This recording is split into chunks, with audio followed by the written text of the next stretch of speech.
Okay, I'm the editor of NORRAG News, and I've done that for a few years, for almost as many years as I have known Michel Carton. We met in the south, in Santiago, for the first time. So, in order to understand this book, I think it might be useful for me to say a few words about NORRAG and link it into the book. Don't forget what Gilles already told us about some of the key themes in this book. But first of all, what is NORRAG? Now, it used to be two men and a dog. The dog being the chien, which Michel used to take to meetings. But now NORRAG is a whole team of people, most of whom are under 45. And a good deal younger. So it's an expanding team. It's 4 men, 4 women, and it's doing a lot of great work. Whether it's a network or a think tank, we're still discussing that. But it has done a lot of knowledge products, and typically it does them in connection with the South. There isn't any knowledge product, I don't like the term, any knowledge product that we do which doesn't have significant Southern participation in it. Southern is a difficult word for a Scot, as you will imagine, but we'll leave that for the moment. So we have a special connection with the South, and we always have had since the very beginning. NORRAG was set up to review material in the South, and it was particularly set up to give a diverse set of insights into a complex creation like the Global Monitoring Report with its 50 background papers. What we try and do is not give you a single angle on that, but give you a multiple set of angles on a very complicated product like the one we've just very valuably interacted with. NORRAG also has a special connection with Switzerland, as you can see. And it has a very special connection with Swiss Development Corporation. And believe it or not, there's more. Switzerland, this tiny country, has more NORRAG members than whole regions of the world. We have over 200 NORRAG members from all different areas, many of them represented here in the room.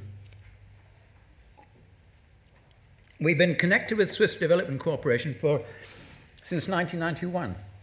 What's nice about Switzerland and Swiss Development Corporation, like JICA in Japan, is that once they've, I hope I'm not going out of order here, once they've decided you're okay, they tend to stick with you and not say, look, after tomorrow, we're not sure what's going to happen. So Switzerland has been a very loyal friend, a critical friend, I would say, and we have engaged with them. There's 4 SDC people here this afternoon.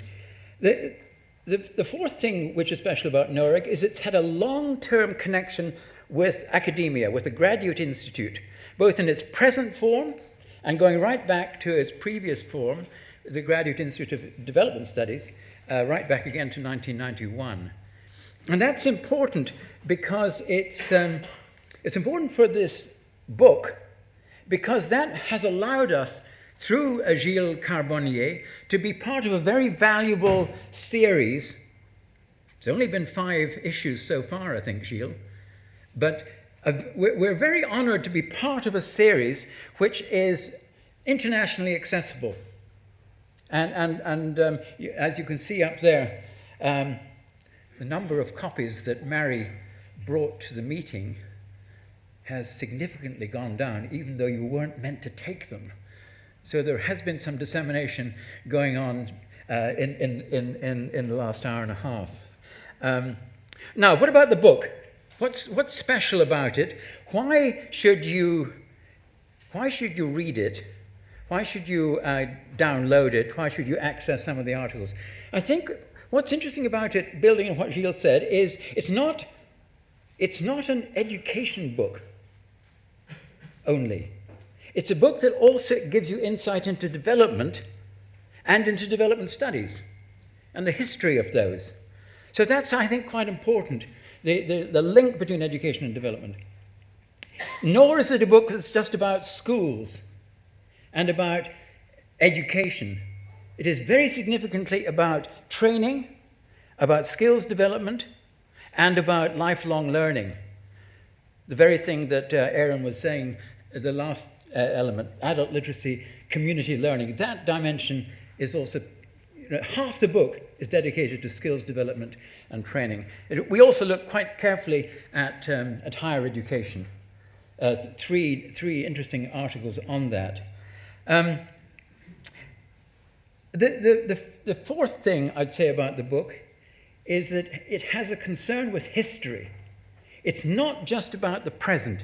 It's not and that's what's nice about the EFA Global Monitoring Report, this particular one. It looks back. It's a kind of policy history of 15 years, back to 2000. And I think if there's something special about this book, it does help you to understand how does some of this discussion relate to Illich? How does it relate to the discovery of the informal sector? So it's not just about education. It, I think, gives you an insight into a wider development community, a wider development constituency. That's appropriate given our location in NORRAG in the Graduate Institute. So in Bierstekker's terms, it's a good enough read. And, it's a good enough book. In fact, I read it the other day again. I thought, this is not bad. Even my own article, well, it wasn't too bad. So I checked with Mary at tea time, and I said, what's the download situation here? I was hoping that I would come up top. But she said, actually, MOOCs got the biggest set of downloads. Then you're number 2, she said. And then the editorial team is number 3. I won't reveal any more. At this point, you can take out your sheet, and you can see who's going to be talking next. It'll be this person first, Nick, and then take out your sheet tells you who's who, by the way, because I'm not going to tell you who they are. It's all written down. Nick is going to talk first. We're going to take a few questions after him, and then we're going to move to Gérard. We're moving from ties to Tylus, and then we're going to move to Fabienne and Tawil, Sobhi. All right, so Nick, can you come up first? And you've got a PowerPoint, so look forward very much to your provocations.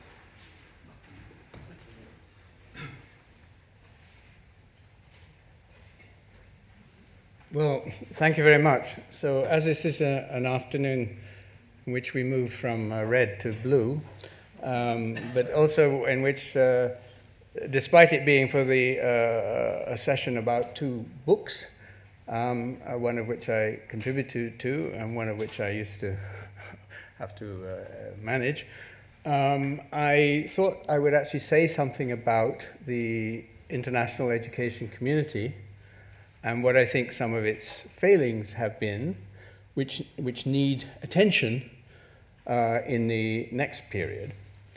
And you're probably wondering why I got to 9 deadly sins. Well, that's easily explained. How do we move down here? I'm using the keyboard and nothing's happening. Okay. Well, I decided to use the device of the word education. And let me say right at the beginning that I think that I would fall very much into the group of people who think that the glass is half full. But I also think it could be a lot fuller. And some of the things that I think need attention for that to happen are these 9 things, which I will just do fairly briefly because I'm much more interested in having a discussion about this than I am in talking a lot myself.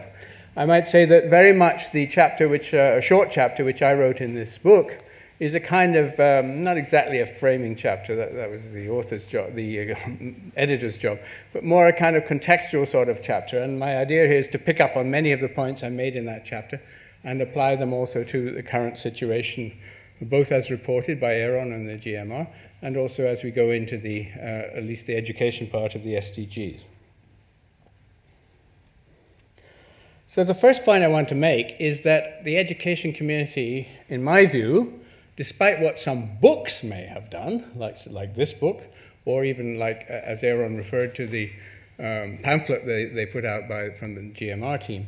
In my view, the education community has been woefully inadequate in terms of making the case for education's importance for other global goals and global objectives. So I think that it's not a hard case to make that education is actually central to the ideas of sustainability and equity, but it really hasn't been done. And that, I think, is very much the fault of the international education community. A second thing, I think, which may be more controversial, is that the inclusion which we now have in the draft SDGs of pretty much every aspect of education might be a problem. Everybody might be happy, but it might be that there's insufficient focus on the things that might matter the most. I mean, we could discuss that, but I think that that is a real danger. By the way, I think that's a danger with the proposed SDGs as a whole. There's so many of them that who knows whether any of them will count. But even within education, I think that's quite an issue, that all the arguments which have been quite perfectly reasonably made, whether it's about early childhood or it's about skills or it's about higher education, still that raises the question, well, okay, so what actually should we focus on as a global community? So that's my first point, that perhaps there's been too much attention to education and not enough to education as a contributor to development.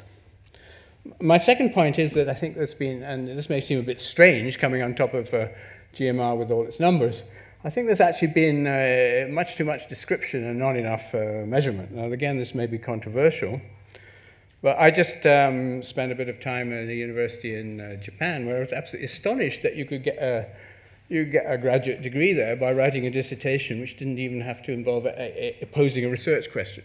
I mean, it was not even that basic scientific point. But more worryingly, I think, that making the case for education more broadly, and I come back to my first point here, is tricky because we don't have a good set of measures. We have some measures, but we don't have a good set.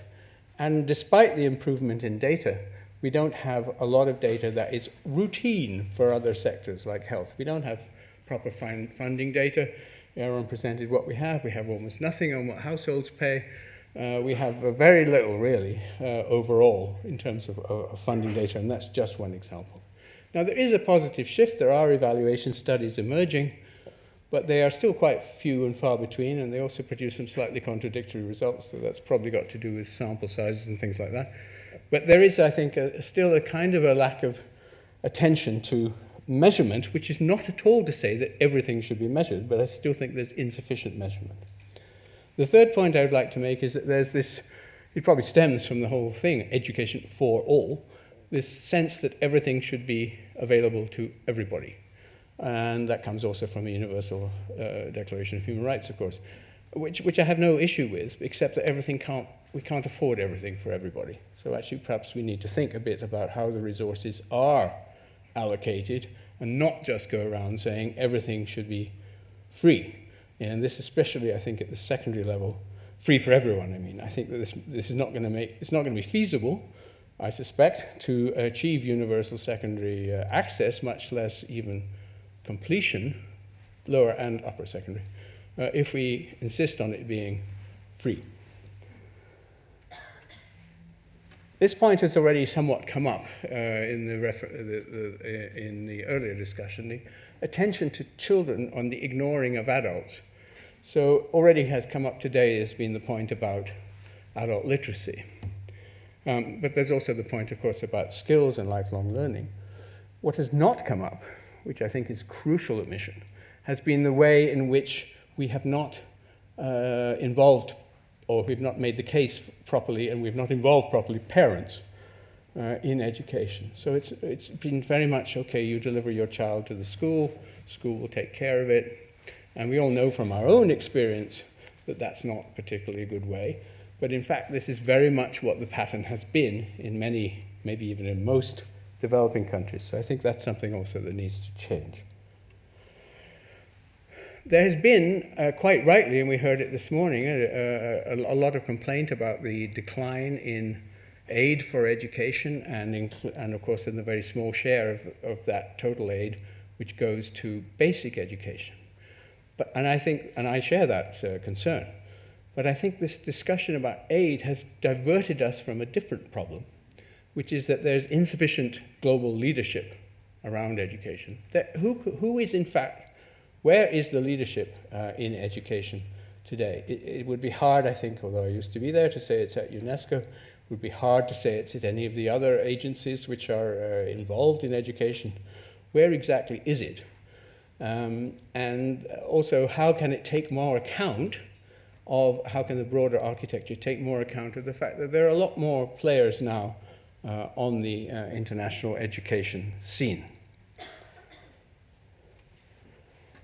This may seem a strange one to you, teaching not learning, but because there has been, of course, a shift, an important shift, at least towards talking about learning, as Aaron indicated. But I think that the way in which that welcome shift is playing out is now a focus on teachers, which is great, but I think also insufficient. I believe that we need still more of a focus on the children, at least for the school level, or the student at the upper levels, more attention on the learner and what the learner needs rather than on the teacher.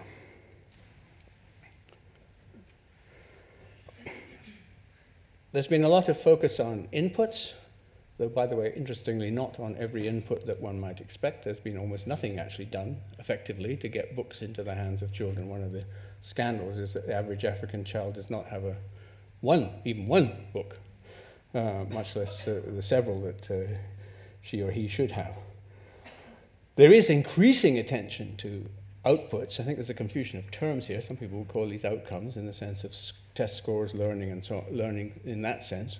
But there's still not really, I think, a sufficient attention to the real outcomes in terms of educated people's roles as members of the workforce, as citizens, and so on. This would probably get me into the most trouble. I think that the education community very much likes to have its internal debates about things that aren't very important. So we have endless debate, and I think Gio referred to that in his Michel referred to that in his introductory remarks about education as a right versus education as an instrument of development.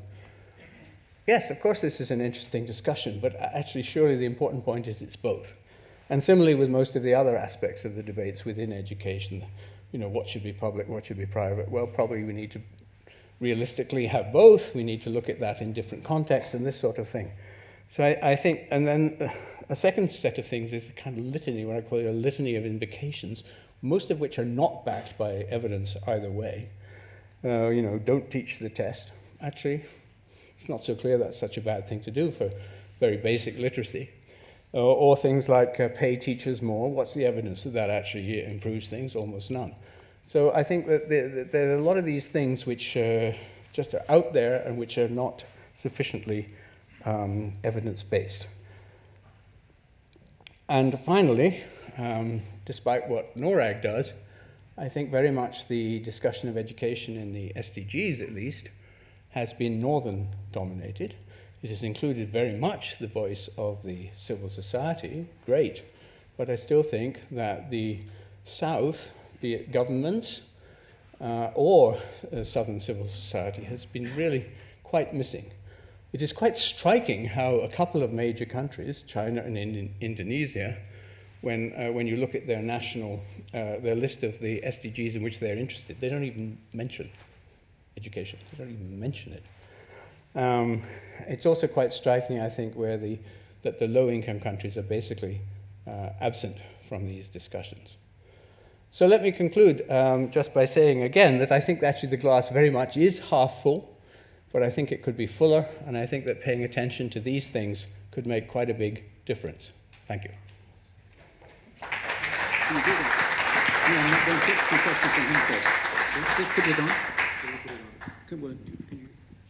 Is it on? It's on. Just stay here. I'm going to take 4 short, sharp comments. These are very effectively put across. 9 provocations, They've vanished, so you can't see that. Yeah. You can't see that the GMR was suggested by Claire Short in UK. So there are a few things that we've done well, including the first to join the Asian Infrastructure Investment Bank after China. Okay, that's useful. Let's have our 1, 2, 3, 4. Who wants to come in on Nick? We're just taking very short questions. Maximum time in this is 4 or 5 minutes. Who wants to come in first on those? I've got Lia at the back. Is that right? Yes. Okay. Carry on. Take the mic. Thank you very much for this very insightful presentation, and it's also delightfully presented. And I just wanted to ask you a question. You know, some of these issues that you highlighted in this education as the 9 deadly sins are not totally novel or new, but it has been around. And my question is, where do you see the resistance for actually adopting and amend some of these things? You know, because they don't really takes huge amount of effort, no investment. But I was wondering, where do you see this blockage that preventing it happening? We have second one down here. Who is the third? You have a third? Okay. Yes, from IBE. Thank you very much for your very nice insights. I'd like to mention one thing that's been absent of this discussion, and very strongly absent. Discussion about educating in values, educating in the main values that are important for any society to be sustainable. We are not talking about values, and we are not talking about content. If you see the framework of the post-2015 Sustainable Development Goals, there is no mention to curriculum, to content. It's absent. How we are going to talk about quality of education and quality for all if we leave aside the discussion about content and curricula? It's quite amazing, but that's the picture today. Mm-hmm. We have a third one. You come in next? No, you're not. We have one down here with Michelle, and the last one. You've already had we'll have the chap at the back after Michelle. Michelle first, and then the person at the back. Very quickly. You can't have leadership if you don't have a community, and I don't believe there is an educational community. So no. Leadership can't come if you don't have a real community, and we don't have a community. Will we get a community at some stage? It's an open question. And second, measurement. Measurement needs quantification, and quantification is a social decision. It's a political decision to quantify, and next you can measure. If you don't talk about the quantification process and the socio-political implication of quantifying things, processes, and so on, discussing about measurement is fine, but you don't have the real dimension of any measurement process without quantification. And lastly, in this round at the back, just say who you are. Thank you. Raymond Sainer. I teach at Basel University and Sciences Po. I'm also here in Geneva. And I wanted to come back to the 9 deadly sins in regards to the SDGs. As you know, in comparison to the Millennium Development Goals, this time all countries commit to simultaneously to the 3 goals: economic sustainability, social sustainability, and environmental sustainability. It's quite going to be very challenging for developed countries, and even more so for developing countries. This year, the first Global Sustainable Development Report is on how could science contribute to sustainability. Now, there is science and the sciences. What we are talking here about is the social sciences. What is your suggestion as to what countries could do in the context of helping achieve the 3 bottom lines, where to get in? As you said, I think I would agree with you, to think of everything ends up maybe doing nothing, but where will be, let's say, a good critical point for developed and developing countries to use education for the 3 triple bottom lines? Thank you. Do you want to do it up there or here, whatever you like? I can do it here, I think. Yeah. Well, I think some of these were comments more than questions. So, but let me make a few remarks. First of all, I mean, I didn't necessarily imply that there was resistance to some of these things, more than simply that they weren't happening. And why are they not? Why are they not happening? I think because there's been in some cases there is resistance. I think there's clearly nobody's interested in almost nobody's interested in adult literacy, because who are the adult illiterates? They are poor, rural women who may or may not be registered to vote, but certainly don't vote, and there's nobody speaking for them. And so I think, you know, I mean, the way to deal with that one is to try to mobilize them electorally, at least in countries where they can vote. But for different of these ones, I think there are different reasons. I still don't myself understand, despite Michelle's comments there, the resistance to measurement and quantification, which again doesn't mean that everything should be, that the only answer to everything is measuring and quantifying. I think Aaron made the important point about qualitative analyses as well, but I think there's still excessive resistance to measurement, quantification, evaluation, etc. Evaluation of interventions, I mean. I'm not talking here about evaluation of students. On the point about how to get in on the SDGs, I think that's really interesting question. And I think maybe there are a couple of things. One is, I think, to push harder on the equity point. It's there, but in my sense of it, which I may be wrong about, is it was stronger actually at the beginning of the SDG process than maybe it is today.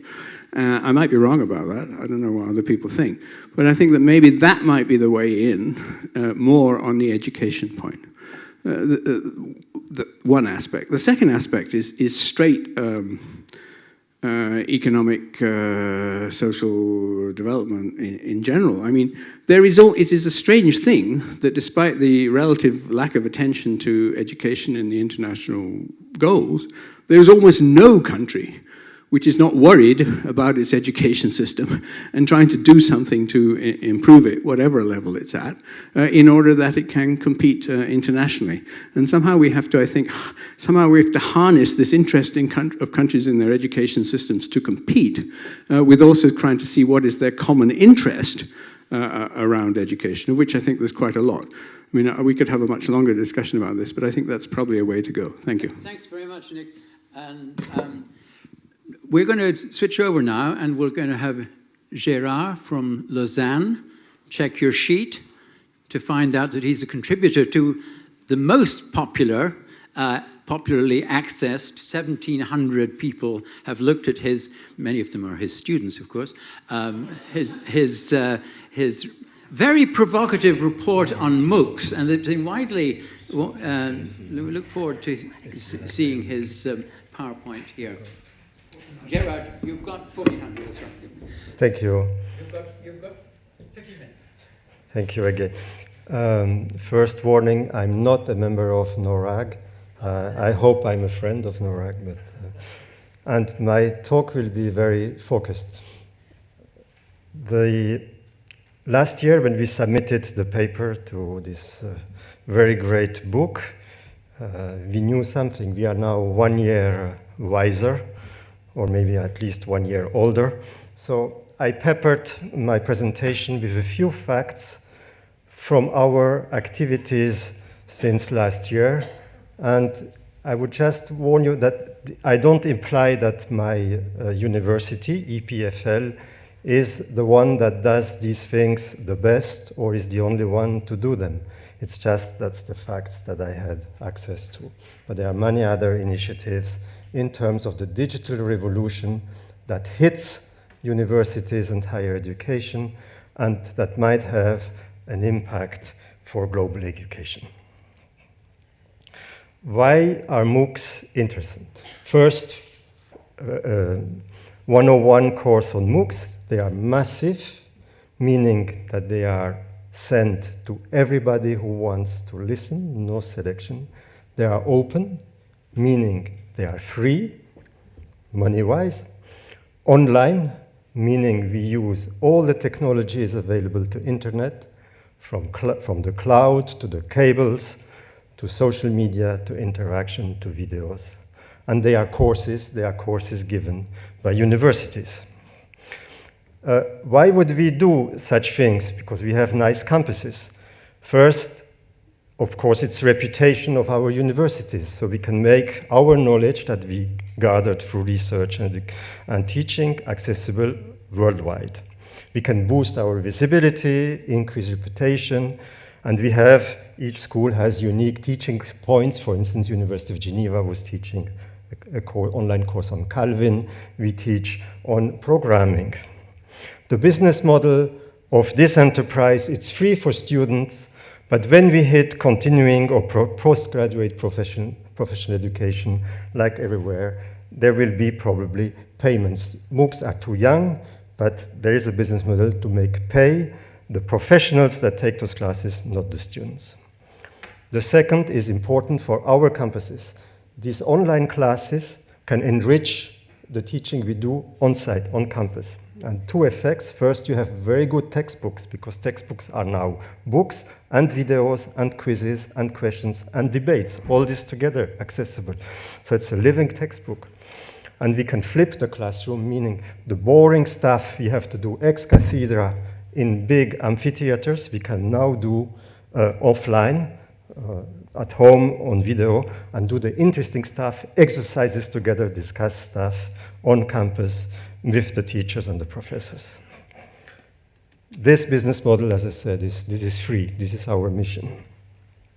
The last is to share the expertise that we have, technical, teaching, and research with global networks, with other institutions. And I'll talk a few words about our experience or the experience with African universities that are together in a network of excellence. So these are the technical universities of French-speaking Africa, with a bunch of universities from Canada and Europe. The business model there is, this is a new mission we have, and we have to find external funding.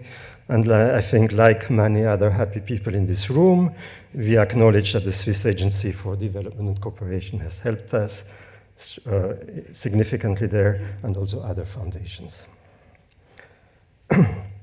I updated a few figures that are in our paper to show that it's a thriving and exploding business, or at least phenomenon, MOOCs. When we wrote the paper, internet penetration in Africa was 18%, so that's the number of internet connections to the population. 26%, 1 year later, it's 1 year later. Mobile broadband penetration, meaning smartphones, was 7%. It has more than doubled within 1 year. And these are the vendors that give those numbers, so they're pretty accurate.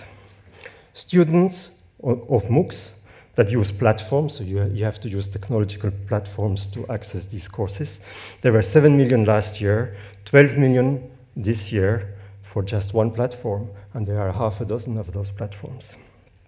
For my school, last year you had 400,000 students that enrolled in one of those online classes. It has doubled within 1 year. And for Africa, so students that out of those 400,000, not all of them are active. They're probably one half that is active. But 2,000 active users of Africa have grown to 10,000 within 1 year. So there is really a demand, a pull for online quality education. And all this in less than 3 years. I would like to make a short plea for tertiary education, and it's not to criticize all the problems we heard until now on primary education. In the year 2020, there will be 500 million people that have the age to be students of higher education or professional education. Just in Francophone Africa, because that's our partnership, within 10 years, it has been multiplied by 3, the number of student population. And you have, from the UNESCO statistical handbook, a couple of numbers, that the ratio of increase in 10 years in these 4 countries, it's 3 times more in Cameroon, nearly 10 times more students in Ethiopia.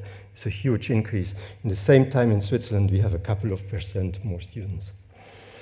And the enrollment, the higher education enrollment in Africa is still very low compared to other countries. It's 6%. And we cannot think about brain circulation to solve this problem. Only a few percent, like 2% of all students, can move, are mobile to go and get their higher education in another country. So we have a real pressure on higher education. So the development, financial, the funding of higher education is not sustainable for the coming years. And the question is, can online massive open courses contribute a little bit to the solution? I'll give you the good news, and these come from our data. And we like this, we are engineers, so we like this quantification, and there's no life outside of numbers. But if you take the red circle, the size, it's Switzerland, that's the size of the number of people that have registered for one class in our school, online class, compared to the number of internet users. So the bigger the circle, the more people are interested in taking classes. And you see, so Switzerland, of course, dominates, because that's the country, they know EPFL and so forth. But there are 3 countries in Africa alone, Mauritius, maybe I make mistakes, maybe not Africa, but you know, I'm just an engineer. Mauritius, Congo, and Côte d'Ivoire, who have the same intensity, the same need, the same enthusiasm to take classes than Switzerland. So it's amazing. There is really a demand for these, for access of excellent education at higher education level. This is one example. This is the MOOC on astrophysics. That's the strange stuff we teach at our school. So there is no humanities, no social sciences. We are a technical school. So you see that it's an EPFL class. So the MOOC was developed at EPFL. It was then the professors from a few African universities came and entered into this MOOCs to try to cut it, to adapt it to their needs. And the class, as you see in the panel below, is given in Africa by teachers that have been trained by us in this IT technology. So this is an online course that has been re-digested in Africa, and it's a win-win solution. So our course helps 2 universities, and they have an excellent input. Just 5 minutes, Gérard. Africa, it's all, yes, easy. The other good news is that there is no gap in capacity of African students versus European students. In this strange graph again, so I apologize to you social scientists, or education scientists, sorry. Once that students are active in a class, some of them will stop because they are at home, they are not controlled by a professor every second. They will stop, give up, and some will go to the end. 2/3 will give up, or will have not made the exam or something like that, and 1/3 goes to the end. And it's interesting to see that Africa or African countries are no different from the rest of the world. So it's not that the basic knowledge of African students or African learners in this case is different or would be bad. So that's also good news. The development in future is that the model will go from into a blended model. So MOOCs, which are the online classes, and the local institution in Africa, of course also in Lausanne, are interacting. Lectures, exercises, homework can be done online in this interactive world. So the students are not alone. They interact with their peers to correct, to discuss. It's like Facebook for studies. And the lectures are given by the professors. But what we discover, there's a huge demand in Africa especially for professional value of education, professional value. So it's postgraduate, it's even after the university courses. And what we are going to do is put together short curricula composed of several MOOCs and make a certification, which means the exam is given by the local university. So it's a physical exam at some point, and then to have a certification to say that you can really do something in the engineering world, especially, or the programming world, there will be a special personal project that is tutored by the local professors. So it's a blend of our university and the African universities. And at the local institution, there's a huge problem, of course. We have to train. People have to be trained in using ICT. We have to develop the MOOCs together. This is in progress. Mobility actions, meaning that professors exchange, our professors teach there, the professors there come to our school to put together MOOCs. And this is going on, but we still have to learn how to work together at all levels. The lessons learned as far with MOOCs and Africa involve faculty, as I say, try to include MOOCs into the African curricula. This is done by the African professors, not by us, of course. Students want credits, but if you want credits, there's exams. If there are exams, you have to be at the university in a room under control. Or self-learners, professional learners want certification, same problem. Of course, accessing MOOCs is not very easy in Africa. We still have problems with IT platforms, technological problems. These can be solved, however, satellite dishes. We have also dedicated rooms, built dedicated rooms so that students can, on computers, access the MOOCs. And there's a whole challenge that we didn't know about academic and other regulations in African universities that are challenging for those professors to enter into MOOCs. These were my few words, I think.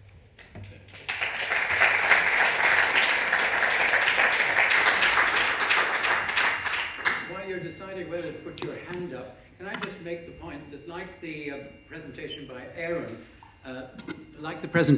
Aaron, there's a wealth of greater detail in the chapter, so you can find out about the quite important what happened to the African Virtual University, for example. And there are other instances like the Kepler project in Rwanda and so on. So you can flesh out this presentation that Gérard did so elegantly with a lot more detail. And the same thing I would say about Nick's presentation. Nick was not giving us The 9 Deadly Sins is not the title of his article.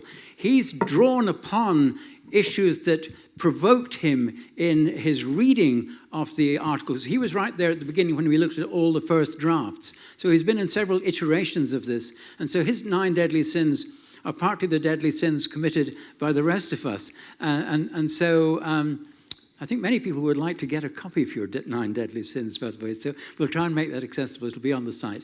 Now, who wants to, we've got four people to come in. We've got somebody from the council in, I've forgotten the first name of the council, here, 1, and 2 in the middle here, and number 3 there. Well, I'm counting 1, 2, 3, and Aaron, you want to come? Sorry, 4. Okay, thank you very much. Just say who you are. Yes, hi, I'm Ingrid Tenhoff, and I'm representing here the foundation called World Future Council. That's right. So I have a question. I'm researching in particular about the rights of persons with disabilities, and seeing that MOOCs are online courses, there's a big issue with accessibility for persons who are having visual impairment or who are blind, or those who have maybe color blindness, etc. So I was wondering if there are already some sort of policy measures or a policy for accessibility to make this accessible to all. Thank you. And number 2 here.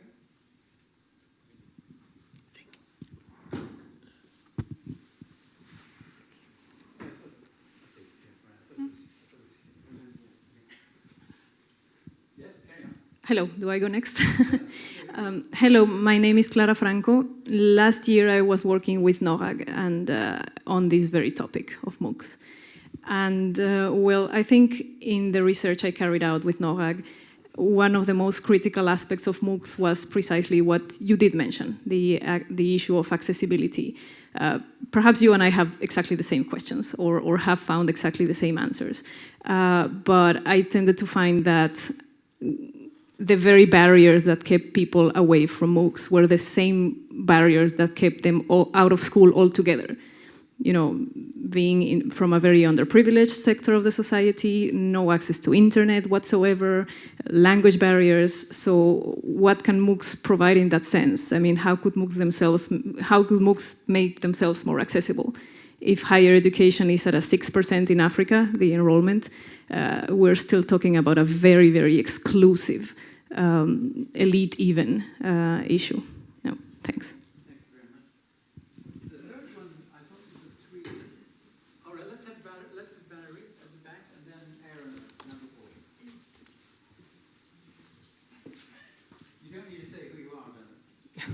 Thank you. Sorry, Aaron, I'm coming first. As SDC was mentioned as being part of the business model, I have to raise the question, what is still free within the MOOCs? Because as far as I know, I mean, the certification process is not really free anymore. So that would be my question. Thank you. And then down here, that's the same question I had just thinking about it when I read about the Rwanda experiment. You know, a campus in Rwanda, sort of MOOC related, it raised questions about the cost. Aaron. 2 questions. How African are the African learners that you refer to, both in terms of the registrants and also the completers? In other words, if I'm an expatriate working for an NGO and I get access to a MOOC, I'm included in the African learner population that you've looked at, especially given the low percentage of online people. I just wonder about that. Secondly, whose knowledge is really being conveyed through the MOOCs in Africa? Is there a sense that this is universal knowledge that is given wider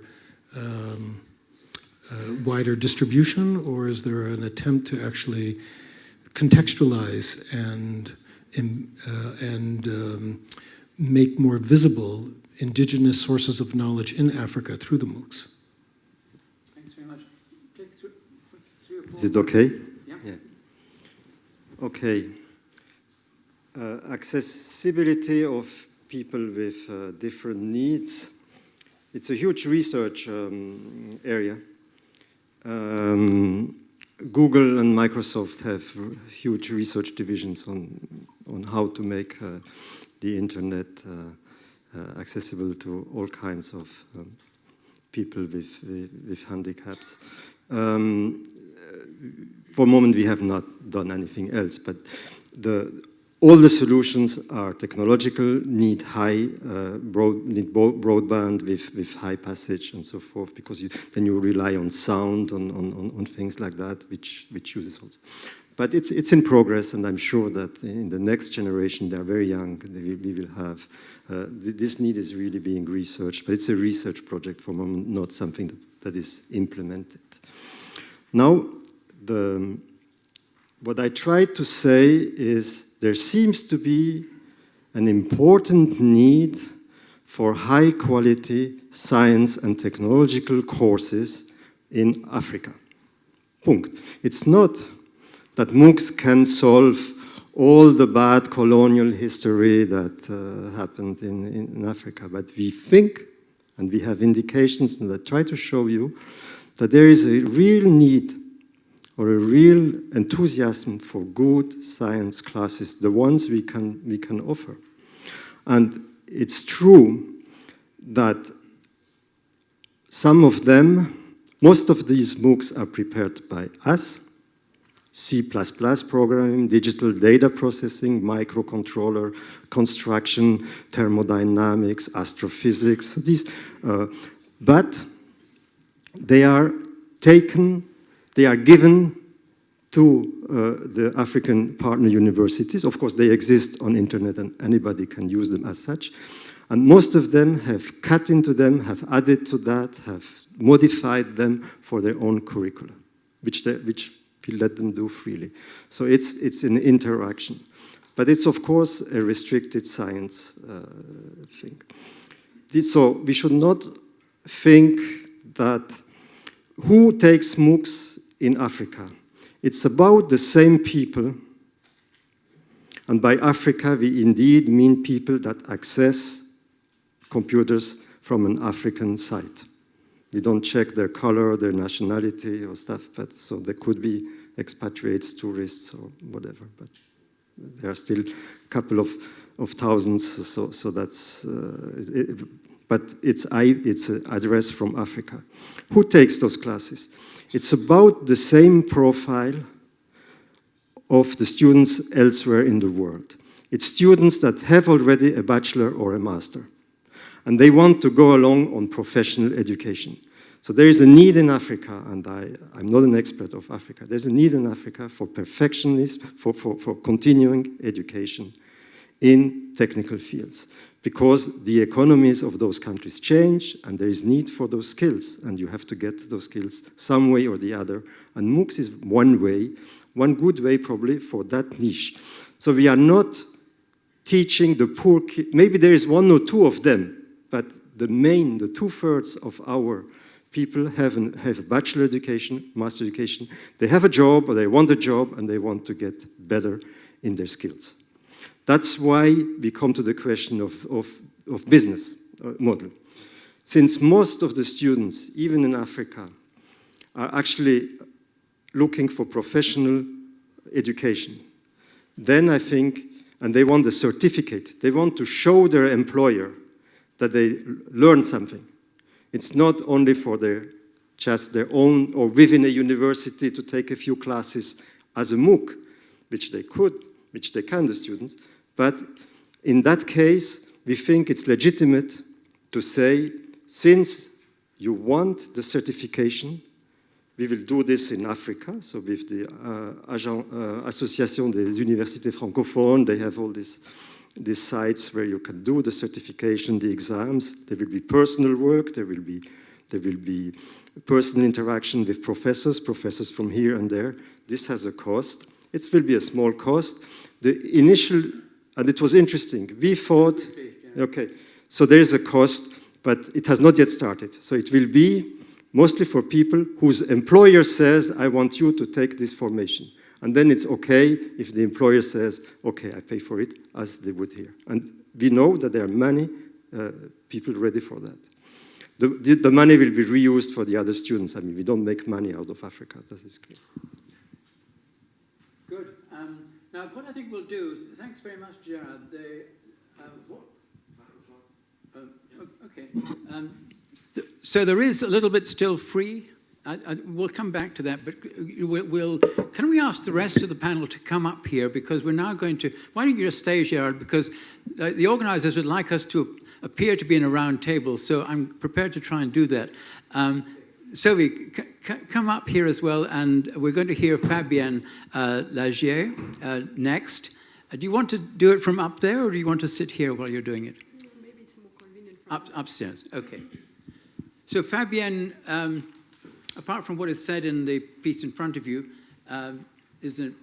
been in STC for many years, I think, and is now in the NGO world, and that links into one of the papers that we've got in this report, in this book, which is a paper by Mansour Ahmed, which is very much, yes, if you can manage. And the other thing I'd like to say about Fabienne, and you'll see that in a moment, is she's actually read the whole book. And I don't think all the other members of our round table can quite put their hands on their heart and say that. All right, Fabienne, about 10 minutes. Thank you very much. I hope you have some energy still. I know it's a lot of listening, so I will try to be short. Thank you for giving me the opportunity to share some of the thoughts that came up while reading this book. I think before starting my presentation, I would just like to say from where I'm speaking. I work for an NGO called Enfants du Monde, based in Geneva, and we work in both health and education, and in education we focus on the quality of education. So this is really our area, and we work in all the different ladders of the education chain. That means the school level, the level of training teachers, training trainers, working in curriculum development, all those areas that really matters for education, for the quality of education. We work in priority for marginalized people. nomadic people, indigenous communities in Latin America, dropout children, nomadic, etc., rural areas, of course, but not exclusively, because we pretend that the things that we can find to improve the quality for marginalized people can also be good, for the whole for the whole education system. And we work mainly in West Africa and Latin America. So this is. And as an NGO focusing on the quality of education and addressing the needs of those people, I would like to raise some of the issues regarding how the last 15 years has impacted our work, the whole, political discourse and trends that have raised from since the beginning of the EFA goals. And really asking the question from the field perspective. And by field perspective, I mean I intend by no means saying, that we represent the whole situation in the developing world. We really come from this, my perspective is really countries like Chad, Niger, Burkina, so the most, remoted really from the EFA goals. So my first comments maybe is a bit linked to what Mr. McLean also said in the earlier presentation. The whole social movement that came, with the EFA goal and the whole, the global monitoring report, the EFA movement, all that has been really conducive for our work. Education is better recognized as a development priority. There have been more investment. There is recognition of the contribution from civil society organization to the education goal. So this is really was very conducive, and I think we have come, far from if we look back at the years 2000. But unfortunately, for many of us, struggling to improve really the quality of education, we must really acknowledge that the gap between the international discourses and policies on the quality and the field realities really remains vast. If you look at the development programs, the 10 years education plan in the different countries, now you have a chapter on quality, which is already a progress. You don't focus only on access. But if you look at what is really in this chapter on the quality, it's only the teaching and learning environments and ratio. You measure quality with pupil-teacher ratio, textbook people ratio, etc., etc. So really you end up, having no policy dialogue on education quality, nothing really on the real core of the teaching and learning processes. So education, the quality has really been marginalized and reduced in a way. And this can seem very odd, and I think it links a bit to what Mr. Nick Burnett said about the education, not development. We don't focus on the quality education, but we give education all the missions of development. It should improve health indicators, it should improve democracy, political participation, gender equality, sustainable development. Now, conflict situation, lowering, avoid radicalization, etc., etc. So it's a huge mission, but no focus on the quality. So it's really a paradox. So the essential question really is not if education is a magical wand, to solve all the problems, but is rather what education can, lead to development. And I think this question is really not asked at all. The consequences is that the teaching and learning processes have not changed a lot. If you look at the typical Sahelian classroom, nowadays it is rote learning, undertrained teacher, teaching contents that are totally disconnected from the reality and the environment, be it natural, cultural, social, linguistic, etc., in a colonial language, that the children don't master. And relating only on rote learning to impart fragmented knowledge that cannot be linked to the situation, to the context of the children, to improve his life, or for adults to improve their life also, so literacy, through literacy and basic education program. And the children are copying from the blackboards, You know, it's a waste of time, amazing, passing a lot of time with learning words or single syllabus and combination of, etc. I think you know all that, but I think it's good to say that, you know, if you look back in 2000 and you look now, what is happening really in a classroom in those underprivileged countries, nothing has changed really, or very few. So this is the real challenge, I think, of the quality of education. And really my purpose is not to say that only curriculum development matters. You know, all the rest of what we have been talking today is very important. But what I want to say is that if we don't address this issue, all the other investments are almost, you know, useless. This is what I think Nick Burnett refers also in his book as the learning crisis, and I think everybody is very well aware of that. And I would like to address just 4 issues very briefly on what are the trends to try to address this learning crisis. Yeah, 1 minute per issue. So the first one, we are talking now a lot about learning, and with learning, assessments and measurements. I think we have mentioned this already today. So is that a good news for us, you know, as working in the quality of education? Can we look forward to this? I think the tentative answer is yes, if we don't swing to the other extreme, you know. And I think, again, Nick Burnett was speaking of input, output, not input. I would say, no, it's both. It's inputs, outputs, outcomes, and processes. Because if you look only at the outcomes and you want to measure outcomes, it gives by no means the way for teachers to teach better, for example. It's a very loose, you know, the relationship between measuring, assessing learning, and improving teaching and learning is very loose, if any. So at least in the countries where I work, there is no, you can show a teacher an assessment done at the national level, he doesn't know what to do with that and how to improve his teaching and learning. So this is not, it's just a course.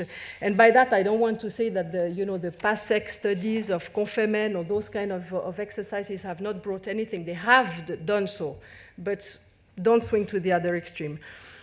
And of course, we have to be aware of many things, among other the fact that education is not only about cognitive skills. That I think it has been said by Mr. McLean, also by Nick, by other people.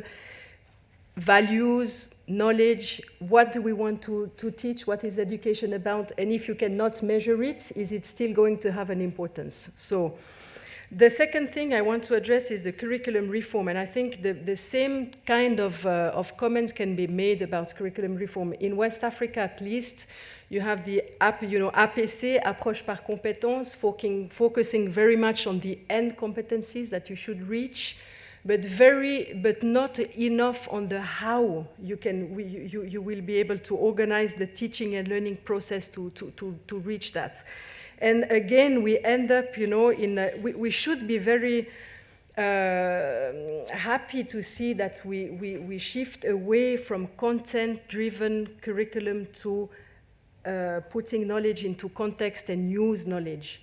But still, if you don't train the teachers, if you don't train the professionals, the trainers, etc., how are you going to reach those competencies? Nothing is going to give you the magic, the magic wand for that.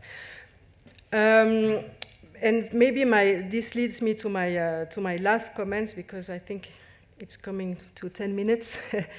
The training of teachers and other professionals, like curriculum development, at the tertiary education level in the universities is really missing.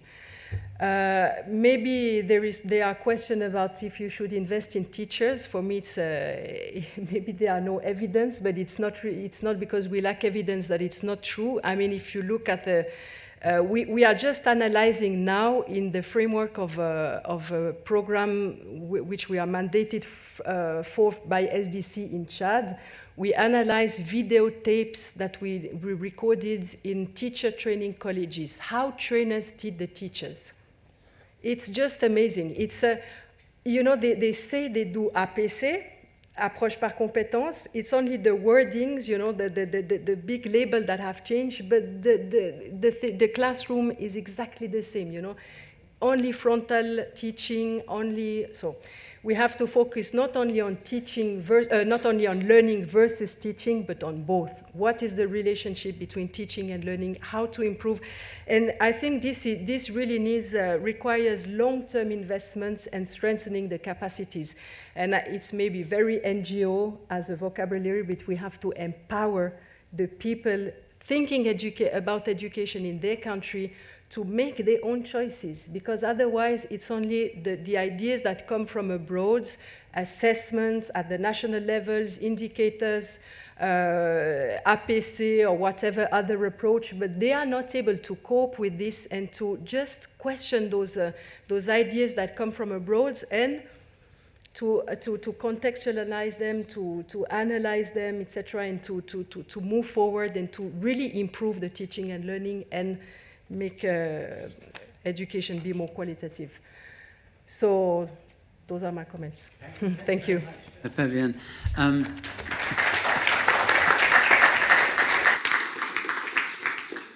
We'll go straight on to Sobhi for 10 minutes, because we'll then have, I hope, time to interact with all four of our speakers. The important point made by Fabienne there is that these field realities that she's talking about, they're very much present in this volume, along with the international discourse.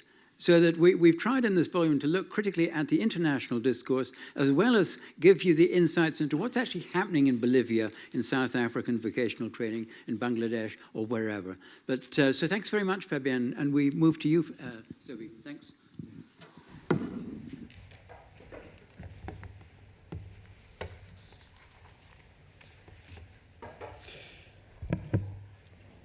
Thank you very much. I'm going to be going from the last presentation, which is more at the grassroots level of what's happening on the ground, to UNESCO. So it's at its headquarters level, placing it in the context of the crossroads that we're in right now in defining, in terms of the international development community, defining the agenda for 2030, but also to perhaps to remind us and to give us give us an illustration of what UNESCO can do in its dual function. UNESCO is a technical agency in education, and that has been largely framed with the Education for All movement and its coordination role. Not always played to everyone's satisfaction, and there's some appreciation of that in the GMR, and a lot of echo of that Aaron had referred to. But UNESCO is also seen as having a normative function and a role in encouraging policy dialogue on larger questions beyond goals and targets of the MDGs or EFA or the Sustainable Development Goals. So on the larger questions of purpose and perhaps principles for the governance of education. So I'm going to refer to a publication that's just about to come out and just basically highlight two main ideas that are made in that publication. There is a little flyer that announces it that you may have seen at the entrance, Rethinking Education Towards a Global Common Good. This is not a vision or a blueprint of what education should be in the future. It is simply meant to stimulate policy debate on these larger questions. And there are two main ideas, and these tie into a lot of what we heard throughout the afternoon. The first idea is that we need to better balance approaches in education and development discourse. And some of the articles, definitely Nicholas Burnett's article and others in the volume refer to this. The previous presentation that Nicholas Burnett gave us also highlighted the fact that there are often sterile debates when opposing a human rights approach to a more instrumental socioeconomic approach to education. And he makes the point that these are all complementary, that it's unhelpful to oppose them, and that when they are combined, a human rights rationale for the importance of education in national and international development strategies, when a human rights approach is combined with a capabilities approach, with a more instrumental socioeconomic approach, that it actually provides a powerful rationale for prioritizing education. And that is true. They relate to the three dimensions of access, quality, and equity, and I think we heard also when Hugh McLean mentioned, there's a different focus of different partners and the way these are combined. When Hugh mentioned the focus on the equity lens, it can be quite different from a focus on an access and quality improvement lens. The issue is not to oppose them again. The first statement that this upcoming publication by UNESCO is making is that we need to reaffirm this humanistic approach, not opposing it, but to reaffirm it and better balance the current discourse. For some, the discussion about Education 2030 is steering a little bit, again, to a more instrumental view. And there are issues. There are issues also about going beyond basic education. And here I would perhaps disagree. These are not sterile debates. The point was made, and I would agree, that going beyond basic education and trying to capture everything in the post-2015 agenda results in a loss of focus. But going beyond basic education is also going beyond what was a basic principle for mobilizing and advocating around the EFA agenda, which was the right to basic education. The right to basic education as and education as a basic, as an enabling factor for the realization of other rights. And the fact that we're going beyond that, clearly we cannot relate neither in terms of the role of the state and other partners. We cannot understand the for all, and this was also Nick's point, in the same way when we're referring to basic education, whether basic schooling or adult or youth basic education, as opposed to for all when we're referring to vocational education at higher levels or at upper secondary education. In any case, the first point and the first argument made here is to reaffirm a humanistic vision and to have a better balance in the current discourse. But what does it mean, humanistic vision? I mean, we can repeat the rhetoric. It is about reaffirming an ethical foundation, not only about the right to education, but about a set of core principles of respect for life and dignity, of social justice, of respect for cultural diversity, but also a sense of international solidarity and a sense of international of shared responsibility and a commitment to international solidarity. It's also about recognizing the diversity. A humanistic approach is also about recognizing the diversity not only of cultures and contexts, but also of how we understand development and where education should be leading us, and different understandings of human well-being. And these need to be accounted for. A humanistic vision is also a central concern for sustainable human and social development. In terms of education, that means a focus on equity and an education that doesn't marginalize and exclude. It also means a central concern for teachers and other educators, not only in terms of their training and their technical capacity, but their status and their working conditions.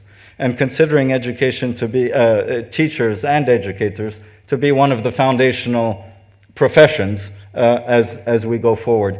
Even if their role is changing in the digital age, that they remain fundamental to where we want to go. The so again, just to finish on that first point, it's reaffirming some of these values and some of this vision, not to oppose, but rather to rebalance some of the discussion on education 2030. The second point that the publication makes is in terms of governance. The principle of education as a public good has been referred to by many for a long period of time, but that this principle is under strain and perhaps needs to be recontextualized. First of all, because we have had spectacular access to different levels of formal education. Implicitly references to education as a public good where there was a large consensus when we were referring perhaps to basic schooling or to primary education, the focus of MDG 2. But as demand is growing for post-basic levels, for secondary education, for for tertiary education, how does the principle of public good actually play out? Another reason why we would need to recontextualize is that the educational landscape is changing, and it's changing largely because of developments in digital technologies. Because of that, there is also a growing recognition that learning is not, and the acquisition of knowledge and the transmission of knowledge is not the monopoly of formal educational institutions. It's never been completely the case, but that control is weakening, and that there's an increasing recognition that we need to combine formal schooling and formal education with other learning experiences which are less institutionalized and less formal. So what does education as a public good mean in the context of networks of learning spaces? And if we understand education as the purposeful and organized process of acquiring knowledge, and that knowledge and information are more widely available because of the internet, how does this principle, how is it reinterpreted today? There are no answers here. As I said, this is to stimulate policy debate and to contextualize. Finally, on that point of the need to recontextualize the principle of education as public good, is the growing engagement of non-state actors in education in a variety of ways at all levels of education. Partly this is a result of growing demand for voice, for participation, for accountability, a legitimate demand, largely on the part of civil society constituencies. It's also the need to supplement and to complement limited public financing of education. Some of it is forms of privatization to overcome a deficient public service, the whole discussion around low-fee private schools, low-fee primary schools, and the risks associated with for-profit and market engagement in education. The proposal made in the publication, and I'll end with this, is in recontextualizing the principle, we need to go beyond the dichotomy of the public and the private. We need to recognize the diversified stakeholder involvement in education, and that perhaps a notion of the common good may be useful. Common in the sense that irrespective of private or public origin, it's the common destination or the binding destination that is important. It's reaffirming that education at any level is a collective and shared societal endeavor, and therefore reaffirming that collective dimension and not just an individual trajectory or an individual socioeconomic investment. Finally, this is my finally. The idea of common good goes a step further than the notion of public good, in that it's not only goods and the services available or accessible, but it's the process of defining them which is also a common good, and therefore that there needs to be a participative, inclusive process of policy formulation. As I said, this is not this little publication that's soon coming out in a variety of languages is not a blueprint, but rather to encourage in this second function of UNESCO, beyond EFA and beyond its technical function, to encourage policy dialogue in local, national context, contextualizing some of these issues, and encouraging debate about the broader questions of the purpose of education and the way in which it's organized. Thank you.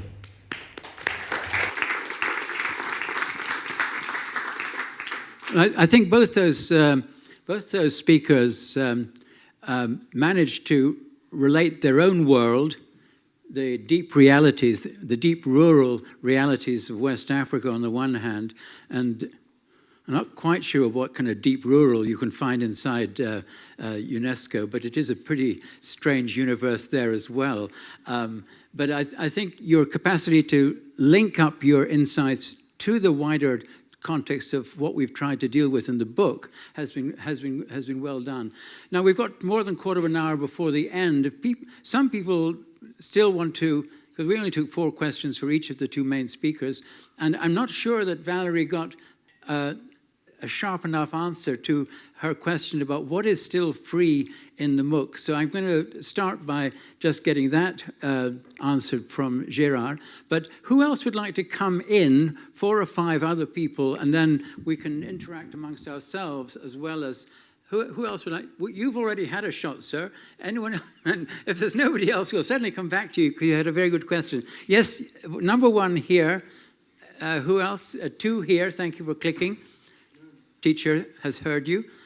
And you've already had 1. 3 there, and then we'll see. Okay, would you want to start, Gérard, by just reacting to Valerie and telling her about what is still free? Try to be sharp. Maybe later would be better. Sorry. Yes. It's okay. Try to be sharp. MOOCs are free. MOOCs that you take are free. MOOCs that you take in an African university, in a Swiss university, at home are free. Now we have the question that there's a demand, and we found it in Africa, as we find it in Switzerland, for a real certification. So it's more than a MOOC. Now we talk that you want a certificate, that you are trained in computer science, let's say. Okay, so, and this is for professionals. These are for people who think they will have a better job, or their employer says you need this to get a better job. There we open the question to make them pay. That's it. And no one has paid yet, so it's a project. Who is number 1? Please ask your question. Number 1 here. Good evening. I wanted to ask you, I just listened about involvement of families. I think it's really important. And then the quality of education and the role of UNESCO. I want to ask you, what is the role of local and global culture in all this discussion? So how global and local culture can foster education? Okay. What is the role of local and global culture in all that we're talking about here? Now, would you like to have a reaction to that, Fabienne? Would you like to come in? It depends on how you define local and global culture, but I would say this is exactly one of the key issues of curriculum development, and one of the things that you have to contextualize and that cannot be standardized. And we work a lot in curriculum development trying to take into account the indigenous knowledge and to compare it to scientific knowledge. Not to say one is better than the other, but there are different types of knowledge produced in different contexts for different purposes. For example, and it leads also to the question of languages, because if you want to do to develop curriculum that are intercultural, that takes indigenous knowledge and global, knowledge or scientific knowledge, you have then also to be bilingual, to take the language of how do people in different local culture express their own culture through the language, using the language. And it's a whole world. I mean, I could speak long about this issue, but if you are interested, we can exchange after, because I think it's really a key question. Does anyone else want to come in on this global local culture? It does seem to me that in Gérard's article, there is a very important point made that the culture of what is transferred to the South is, in your own terms, Gérard, developed courses, developed country courses, and they're coming into universities which are, as you described them, very weak, and they have their own local culture at the higher education level, which is not so distinct from the, you talk about ex-cathedra teaching. I mean, as a former teacher in the University of Nairobi, I know that, you know, that is still going on. So in a way, the MOOCs illustrate a transfer of a particular kind of culture of learning into another kind of cultural context. And so, I mean, that question does raise other larger issues. Let's take the question number 2, which is over here, sir. Yes, Boris Engelson, who always was a bad pupil and for that reason ended as a journalist. I have 2 short questions on MOOCs, not that MOOCs are the only relevant issue here, but I see in the MOOCs 2 paradoxes which could mirror all the other issues. One is who is in the MOOC business, but mostly who is not. BBC, which had a long tradition of open university, is not. The libraries, Library of Congress, or why not Library of Alexandria, that could have been its lighthouse project for Africa, is not. Wikipedia is not. There are a lot of actors which could have been the kings of MOOCs and which are not. In practice, you have prestige university teaming up with Telefonica or things like that. That's my first question. The second question, if MOOCs add approximately 6 zeros, I have made the calculation, to the potential public per professor, even more than a textbook, then it means that it should be all the easier, even for a tiny country like Uganda, even for a single Ugandan university to cater for all the needs of Africa. And this is exactly the opposite of what happens. So my second question, is the war of MOOCs ahead of us, and will it end up with the Olympic champion like Larousse and Britannica, and will you turn eventually just for doing the maintenance of the winner? Thank you very much. I think we better get Gérard to react to that. There's another one there, It's on. I try.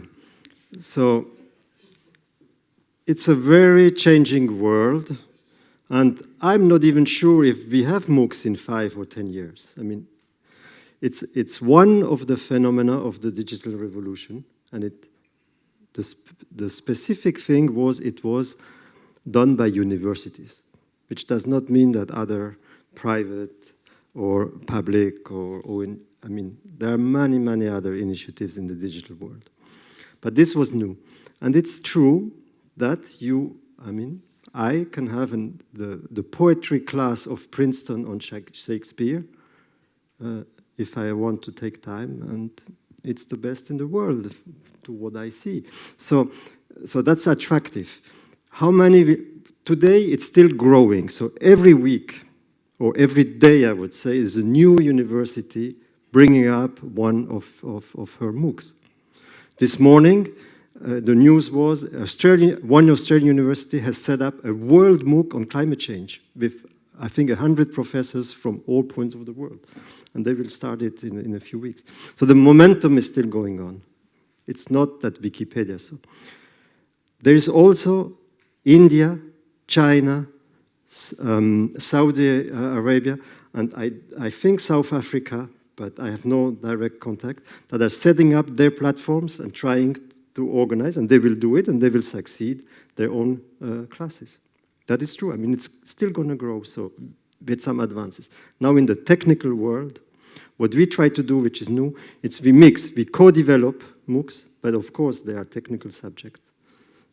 And that doesn't mean they are neutral, but it helps to, to talk one language. because it's mathematics or something like that. And they are co-developed, and they are free to use as they wish by any university. So we don't control what is happening. So if they add a prayer to nature, it's okay. I mean, that's not our problem. It's their course. They can do it. But the students like to have these good classes, and they have the mixed. And the professors too. Many of those professors don't have. I mean, they waited for it. They came and to say, we want to learn this. We want to take it. We will transform it. So, but in 5 years, we will see, maybe we speak about other words. Yeah. Do any of the rest of you want to react? Sobhi, do you want to react? No. No, okay. Let's...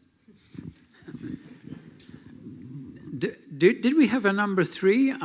Yeah, we have a lady at the back there. Yeah. And maybe we have time for one more. Yeah, you, sir. I'm Alison Joyner, representing the Aga Khan Foundation, which contributed one of the background papers for ECD to the GMR report, which can be found on the website. And I have a comment and a kind of open question to all the speakers and potentially to Aaron also. Aga Khan Foundation works in 15 countries in Africa and Asia. And I think we're not alone amongst NGOs in trying to address a lot of the points that Fabienne raised in her field-based reflections. Clearly, there remain many problems in classrooms in Africa and Asia in terms of teaching and learning. But our programs reach over 1 million children, and we're working with parents, with communities, with teachers, and essentially always with the relevant government ministries to try to address these questions of active learning, looking at learning outcomes, not just cognitive, also non-cognitive, how children are happy, whether they're growing into fulfilled adults, etc. And critically trying to look, both in terms of programming and with teachers, at the connection between looking at those assessments and what that tells us about what we need to do next in terms of teaching and programming. So I guess I'm trying to push a glass half full approach, saying I think there's a lot of good things happening. But critically, I think moving forward, looking towards 2030, the focus has to be on the national level and working with those local and national partners that we all know exist. I would challenge the fact that an education community doesn't exist. I think there are a lot of vocal people ready to try to influence the final decisions that will be taken in September, apparently. I'd just like to know what anybody can tell me about what's likely to happen and whether I'm right to be hopeful that we can push towards more local solutions and more focus on quality and learning. Thanks. We'll take the last question as well, and then we'll ask you on the panel to react to either of them. Just coming. Yes, thank you. My name is Gérard. I'm independent consultant based in Geneva. Yes, learning, health, learning, education, and training, good. How do you see the health sector, access to health, healthcare, public health to all, education and health, the two main indicators for development? Yes, it's very interesting, it's very good. But at Enfants du Monde, morbidity, mortality. But what is your point of view on health and health? Secondly, it will be shorter. Yes, the global governance of education and training could be, it is important tool for the information society process. Started, yes, the global governance since the 19th, the information society process starts in 10 years ago, still going on. And since the beginning, we were talking about digital divide, and the definition of digital divide at the beginning was access to internet, access to tool computers. And nowadays, the digital divide is more access to the content of the internet. MOOCs apparently the same, having courses in Africa, such as in California. Maybe we'll have another definition. But the global governance of education and training could be important partner in the information society process, which is still going on, co-organized by UNESCO, UNDP, and the International Telecommunication Union, ITO. Thank you. Thanks very much.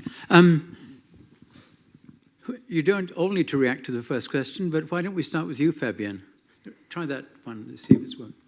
Maybe just to say that I agree with the comments of my colleague from Aga Khan Foundation about the need of focusing at the national level. And I think because this is really where not to say that the international level is not important, but everything has to be translated in the end in policies at the national level and also in the improvement of practices in the real world. So, and we can maybe exchange about, I would be interested to exchange also on other issues, but maybe just to comment on the health and education, maybe what I can comment on is the importance of reviewing the way we do education in the health sector. And we are trying to work on this now because we have been aware that in health, everything is very much focused with the message, top-down messages, where you try to repeat, and you think that it's only by saying the same things again and again that people will change their behavior. And you know, the whole constructivist approaches and the real thinking about the you know, understanding why how you can be sick and really understanding, not just repeating, has to be also translated into the type of education we do in the health sector. So this is one of the priority, I think, but I don't want to comment on all health issues. And on the question that lay behind that of what's likely to be the way that the targets and goal will work out in September in terms of what are the implications for the local or the national of that? I mean, as you know, those of you who've looked at all those targets, some of them are universal, and we've seen the critique from Aaron about the cost of the universal, and some of them are X% to be decided. And some people are quite worried about that dimension of what would appear to be the local. You know, you leave to country X to decide, your concern, Nick, what proportion should they actually go for? Would you like to react to this question as well? Okay, thank you. So, I mean, at one extreme, if we take the SDGs as a whole, not just the education one, I mean, if you've got 169 indicators in 200 countries, you've got 38,000 quantitative goals, which is how are you going to monitor that? What is that going to mean? So I do think that the getting a focus on, exactly as Ken implied in the question, on some of these which are crucial, and which probably should be at least universal floors, if not ceilings. Something like that does need to be done. And this was a bit my point in my presentation, that I'm worried about, if we do everything, then actually we might end up not doing the most important things for everybody, or for the poor, or for whatever group, however we want to define that. So that, I think, would be one point. Maybe while I'm speaking, I can refer to a couple of other things. I think on the question about local, global, that's right. It needs to be mainly local, with one major exception, which is these conflict situations. And that's sort of obvious, but I think they show no sign of stopping. So that there is an important role for the international community there, which it has still not, I think, at least in the field of education, still not properly exercised. And finally, on health, well, of course, the major number one intervention to improve health is to educate girls. And more important, or differently, I mean, the health sector has a lot of things to teach us in the education sector about, actually, things like quantification, measurement, making the case, these sorts of things. Not to say that the two sectors are the same, they're certainly not, but I think we do have things to learn from them, and we should learn. Thanks. Perhaps, Sobhi, do you have a last comment on that question about the global goals and what will actually work out at the national level? I mean, it's a challenge that I don't know what will work out, but the greater, I mean, there is greater recognition that these goals and targets have to be translated at the local and national level.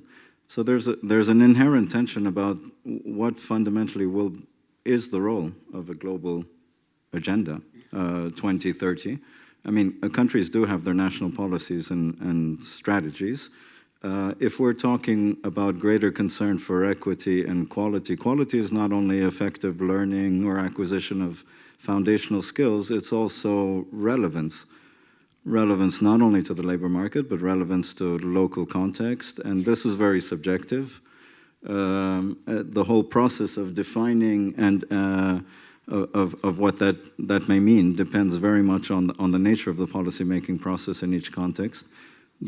Earlier this morning, in terms of assessment, Aaron said, well, perhaps a greater focus on national assessments, and I would agree. Only national assessments can come closer to trying to capture some of the learning that would be considered relevant and necessary in a local context. So there is a fundamental tension about what is the global agenda. I mean, how beneficial. We have not at UNESCO done the exercise of saying, what do we know about how useful and for whom and in what context the EFA agenda has been? And this was a question that was raised earlier. And there might be a case, and this is only anecdotal from my experience in Morocco, that for civil society, it can be very useful for advocacy purposes. But what do we know about how much it has influenced actual national policies and strategies? In what type of context? Or how has it influenced, allocation of public aid? So we don't really know, and we have gone forward with a global agenda, and I think there's an underlying tension. We do say now these global goals need to be translated. So ultimately, what are the global goals about?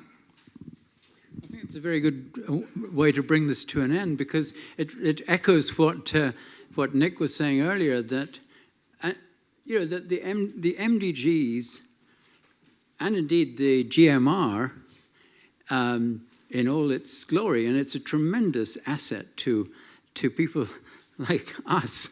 It's a tremendous asset, but it is not being poured over in the ministries of education that I know, not to whether central level or local level. It's not being. People are not having debates about it in the way that we routinely do in the UK. We always look forward every year to having the team come to the UK and really engage with a large crowd of people who've read the stuff and want to engage with it. So we're left with a dilemma at the end here, which we try to capture in this book, about the perfecting the global discourse, but in an awareness of the kind of realities that were described by Fabienne. And that's not an easy way to leave you, but before I turn to thank the panel, I think it's worth noting that there is a lot of interesting stuff in this book. If you look at the index, which is not a very elaborate index, there's a whole bunch of interesting terms that you wouldn't find in just regular education books, but ones that have a concern with history. You'll find the invention of the informal sector. You'll find Ivan Illich. You'll find Confucius Institutes. You'll find a whole series of different things are in there, and I hope that'll be an encouragement to you to look more at this. Can I just, in ending, say that I've enjoyed very much being part of the process that put this book together. The team in this institute are extremely professional, not because Maren has got a close link with Edinburgh University, of course, or Mary Thorndale has got other links, but simply because they have a very professional approach to supporting their editor-in-chief, Gilles, here. And it's not the easiest thing to do, to write an introduction of 30 or so pages with Gilles, who on the whole is to be found in Singapore, and Michel, who is backstopping in some other indeterminate place, French West Africa usually, and I excuse myself from where I might be. But it has been quite a rich experience. It has taken 2 years, but I hope you'll find that it has been worthwhile if you get the chance to go online. Creative Commons allow you to look at this stuff. Even if you can't download all of it as a book, but you can, if you've got a right university link, get the whole thing down onto your computer.